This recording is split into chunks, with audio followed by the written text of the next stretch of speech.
MMAP Engineering is pleased to present our work completed for the Eastlake Landslide project. Our project is addressing the slope failure located on Saskatchewan Crescent near Eastlake Avenue in Saskatoon, Saskatchewan. There are noticeable tension cracks and settlement on Saskatchewan Crescent that have been present for more than 20 years. The primary objective of this project is to recommend a remedial measure to stabilize the Eastlake landslide. To do this, we first characterized, modeled, and assessed the slope stability.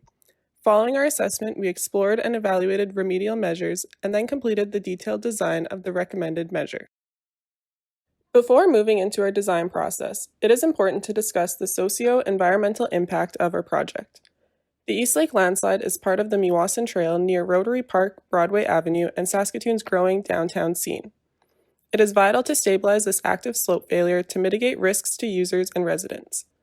The region has a long history of slope instability, including the 16th Street, Cherry Lane, and Nutana failures. In order to preserve the natural environment, remediation is required.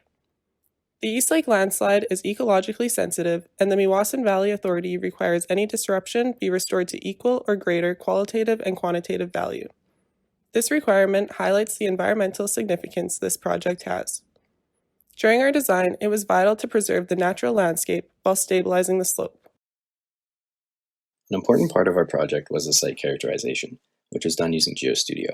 For this, the initial soil parameters were determined from borehole logs, site piezometers, literature, in comparison to other local landslides. The Eastlake landslide is a translational rotational slip surface as shown, which is a common slope failure mechanism along the East River bank in Saskatoon. The slip surface follows atop of a stiff clay till layer within a low-strength clay band, which is modeled as a shear zone. A back analysis was then completed to calibrate the model to achieve a factor of safety of 1 with the expected slip surface. Then following the back analysis, a sensitivity analysis was conducted, and the key factors influencing the slope stability were the groundwater level, the slope geometry, and the unit weight of the sand fill at the top of the slope. Considering the primary factors that influence slope stability, we explored design options and determined 2 feasible remedial measures. Both measures included toe grading to increase resisting forces using clay fill and a form of subsurface drainage. Measure 1 included a toe drain installed at the base of the slope, discharging onto the riverbank away from the site.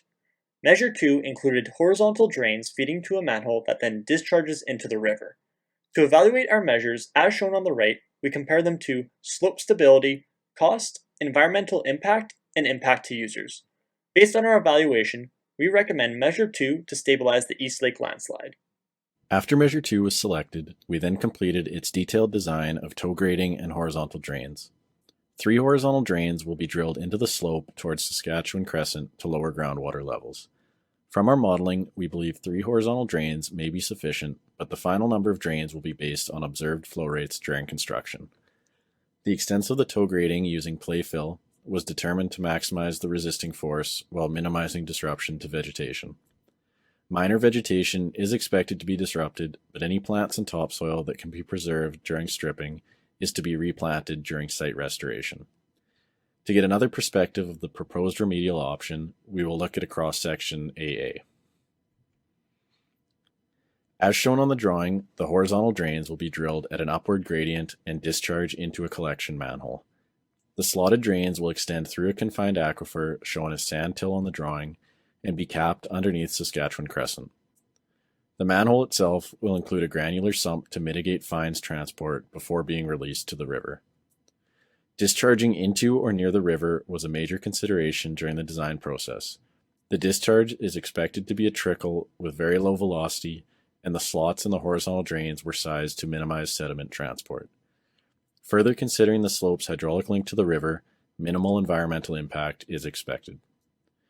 If the proposed manhole with a granular sump does not meet permitting requirements, a grit separator will be installed to filter sediment. From refined modeling, a factor of safety of 1.5 was achieved, and we estimate construction to take 5 weeks and cost around $90,000. In closing, we would like to acknowledge Dave, Vanessa, and Brad for their continuous support during this project.